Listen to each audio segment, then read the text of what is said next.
Assalamu alaikum and welcome to Medical Black Book. Our today's topic is perinatal diagnosis. Perinatal diagnosis employs a variety of techniques to determine the health conditions of the unborn fetus in order to prevail over those unwanted outcomes that may occur in the fetus, mother, or both. This approximately 20 to 25% of congenital anomalies lead to these perinatal deaths. So why do we need this? We need perinatal diagnosis in order to manage those remaining weeks of pregnancy, determine the outcome of the pregnancy, plan for possible complications with the birthing process, planning for problems that may occur in the newborn infant, deciding whether to continue the pregnancy or finding conditions that may affect the future pregnancies. This is composed of various techniques such as non-invasive techniques in which there is no damage or harm being produced to the mother or to the fetus. This includes the ultrasound and maternal blood sampling. Invasive techniques that can mostly affect the fetus, such as it can be a prominent point for infection to be caused, or it can be in a lot of cases miscarriages occur. So these techniques include chronic venous sampling, amniocentesis, and choreocentesis. These techniques are done when non-invasive techniques have not provided a sufficient diagnosis and we still suspect an abnormality. The first technique, ultrasound. Ultrasound helps us to diagnose neural tube defects. Neural tube defects are caused in a fetus when the mother is deficient on vitamin B9, which is folic acid. Now, there are two neuropores. One is the anterior neuropore and the other is posterior neuropore. Anterior neuropore normally closes at 24th day and posterior neuropore closes at 28th day.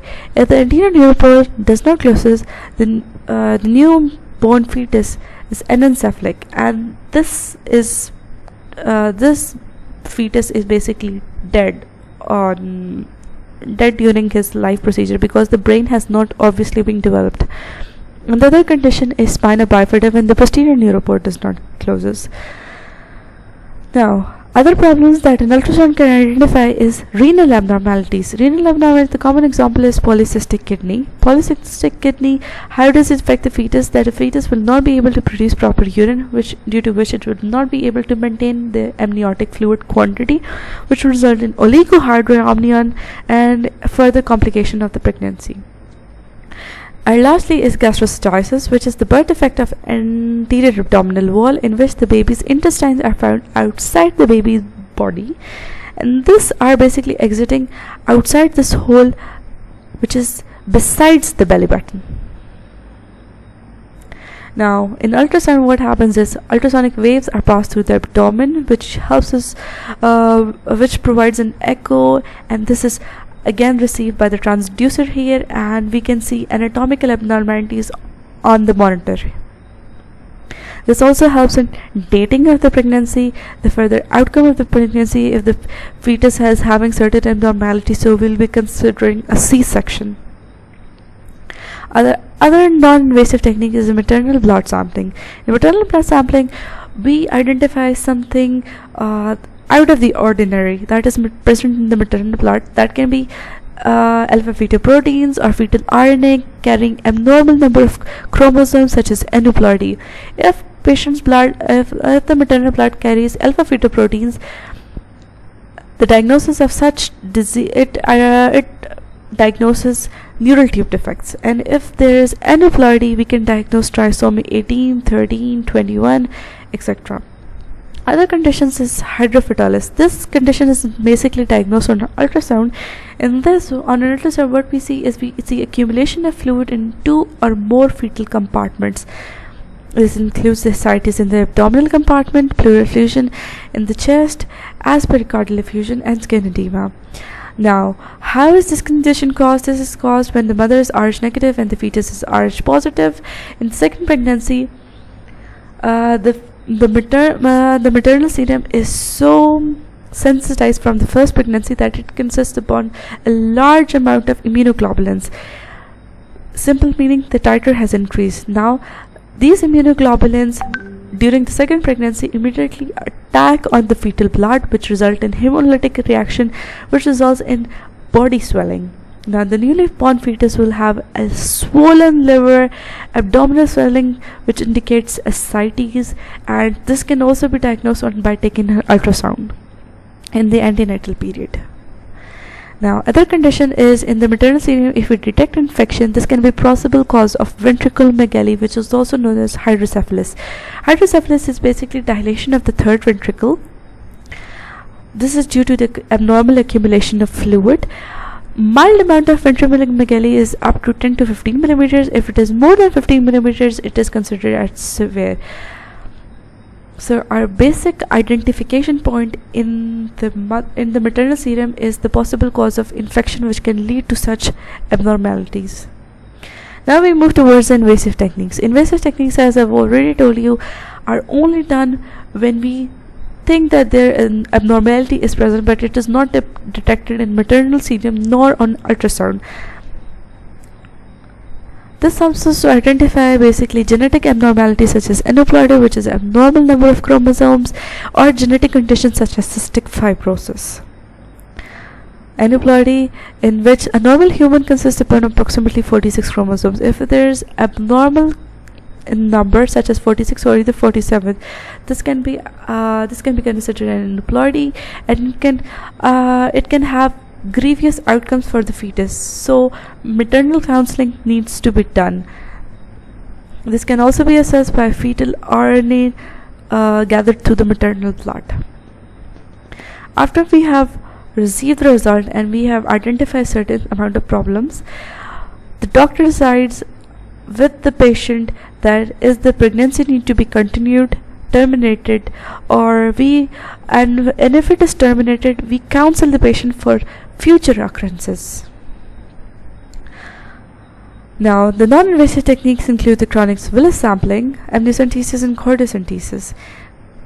Chronic villus sampling is performed earlier in pregnancy when termination is possible. This is done at the 11th week, and the chances of miscarriage by this procedure is approximately 2%.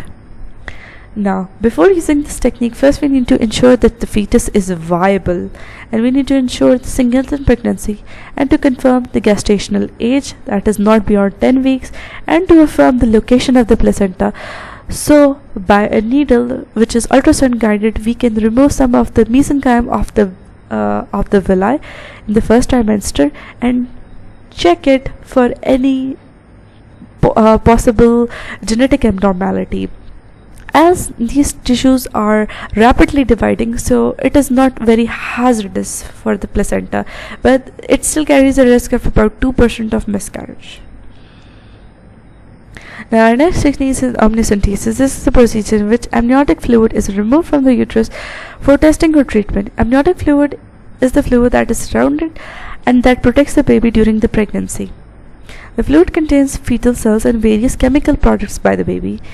In the early weeks of pregnancy, the amniotic fluid is mostly water that comes from the baby, but after 20th week of pregnancy, baby urine makes up most of this fluid. Amniotic fluid contains nutrients such as hormones, as well as the antibiotics that fight off against infections. Now, amniocentesis is done at the 15th week, and this also carries a risk of miscarriage up to 1%. The uses is for genetic testing for Down syndrome, fetal lung testing. It helps us determine when the baby lungs are mature enough for birth, diagnosis of fetal infection, evaluation of severity of anemia in babies who have ART sensitization, and treatment for polyhydramnion. Amniocentesis might be done to drain excessive amount of amniotic fluid in order to relieve the pressure of the distended abdomen. Our next technique is chordocentesis. It is a diagnostic genetic test that examines the blood from the fetal umbilical cord for any fetal abnormalities. This is done for full culture and karyotyping, and this helps us in checking of platelet count in alloimmune thrombocytopenia.